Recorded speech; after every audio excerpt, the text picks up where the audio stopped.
الراحه، لا ده كمان بيساعدك على التركيز والانتاجيه، بيقلل من التوتر واعراض القلق والاكتئاب، بيساعدك على استشفاء جسمك ويرجعه زي ما كان وبينظم المعلومات. لكن للاسف كتير من الناس بيواجهوا مشاكل كتير في النوم، سبب ممكن يكون التوتر او الضغوط النفسيه او تغيرات في روتين الحياه. فلو عندك اي مشكله في النوم وبتحس ان انت ملخبط كده فالفيديو ده ليك.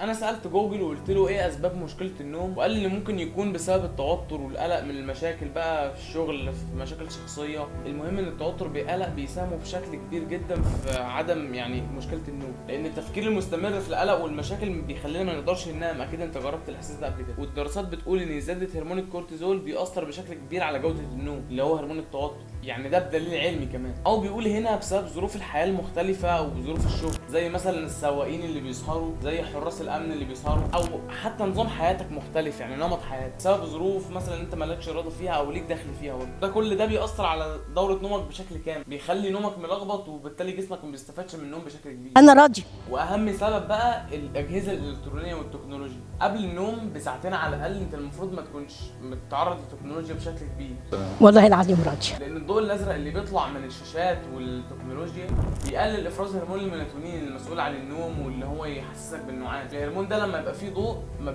يعني بيفرز بكميات قليله قوي، عشان كده المفروض ما تتعرضش للشاشات الالكترونيه قبل النوم. ده ممكن يقلل من جوده نومك ويخليك مش عارف تنام، تلاقي نفسك صاحي مدروخ صاحي مكسر مهما نمت. في ناس بتنام 12 ساعه او 14 ساعه وتصحى برده مش جسمها مكسر ومش قادر. ده بسبب ايه؟ الحاجات اللي احنا قلناها. اسمع دلوقتي الخطوات معايا بتاعت الحل عشان بجد تحس ان انت بتنتج في حياتك وبتركز على الحاجات فعلا. حاول تصحى بقدر الامكان باحسن تركيز. اول حاجه حاول تخلي الاوضه ما فيهاش ضوء او عتمه زي ما هما بيقولوا فعلا، عشان تحافظ على نومك بشكل كبير جدا وتاخد بيه اقصى استفاده، لان النوم ليه فوائد كتيره جدا. ده بيظبط كل حاجه، من غير النوم انت مش تقدر تعيش. ازاي بقى؟ يعني العلماء عملوا تجربه على ناس ما نامتش لمده مثلا 11 يوم ولا حاجه، ما عرفوش خلاص.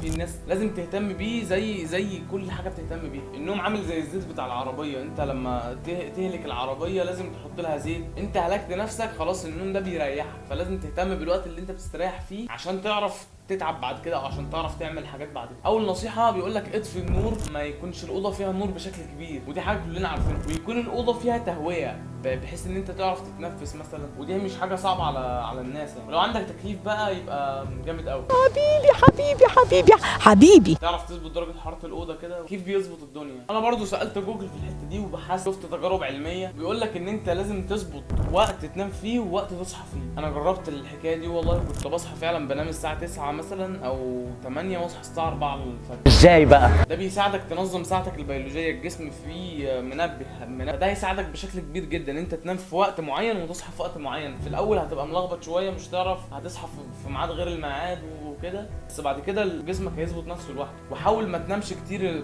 بالنهار، يعني حاول تظبط الوقت ده يعني بالليل هيكون احسن ليك. لو انت ظروفك مش بتسمح بكده فمعلش، شويه التيك توك اللي انت بتتفرج عليهم بالليل دول يعني النوم اهم منهم اكيد. اصل انا بومة ليل وبنتج بالليل، بص الحاجات دي يعني كلنا عارفين انت بتقعد بالليل بتعمل ايه. ثالث نصيحه حاول تتنفس كويس قبل النوم. يا جماعه دي تجارب علميه فعلا وحاجات علميه. حاول تتنفس كويس قبل النوم، ده بيساعدك ان انت تخفف القلق والتوتر قبل النوم. تنفس كويس، خد نفس عميق، اكتمه وخرجه من بقك.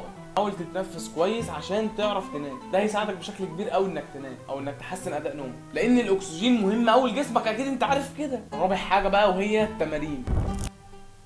بص التمارين دي انا مش قادر اقول لك بتساعدك قد ايه. حتى بص لو تمارين في البيت ما تهلكش نفسك في الاول، ماشي.